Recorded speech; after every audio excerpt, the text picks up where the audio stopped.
Kamil müəllimə səhnədəykən, şagirdlərimizlə səhnədəykən istəmirəm ki, çox vaxt ayırmayaq. Uşaqlarımızı keçirməyək. Bəli, uşaqlarımız bizim tədbirlərdə hər zaman Kamil müəllimlə bərabər iştirak edirlər. Həmçinin Kamil müəllimə əvvəl məndən öncə də bəli, festivallarda sonlaşır edirlər. Və həmin o şagirdlərimizin uğurlu çıxışlarına görə mən onları bizlik sertifikatlarla təqdim etmək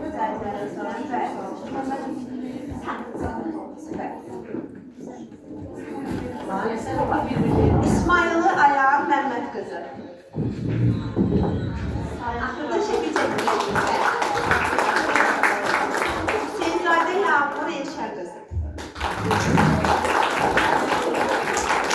Nesibova Pakize Elmir kızı. Mehmetli Melek İsmail kızı. Eserli Güler Zavur kızı. Süleymanlı Güler Zavur.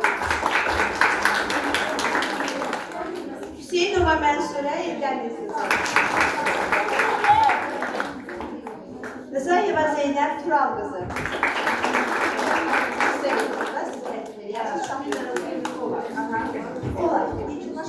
Bayramlı Mehriban Anar kızı. Mehmetli Fizan Tayli kızı. Abdülazade Fikret Arzuoğlu. Mehmetli Dürdane Rasim kızı. Ve Kerimova Nuray Səməd kızı. Ve İslamda Mehmet, elbette ki, bu da sizin əziyyətiniz danılmazdır. Şagirdləriniz üzərində əlbəttə ki, hər zaman işləyirsiniz, çalışırsınız. Hər zaman da müəlliməmiz dərsin işinin başındadır. Sağ olun, var olun, tədbirin açılışı sizdən başladı. Uşaqlar, tədbirimiz davam edir, yekunlaşmıyordur. Bir də əlavə eləmək istəyərdim ki, burada oxuyan şagirdlərimiz, bunlar xorumuzun qaymaqlarıdır demək olar.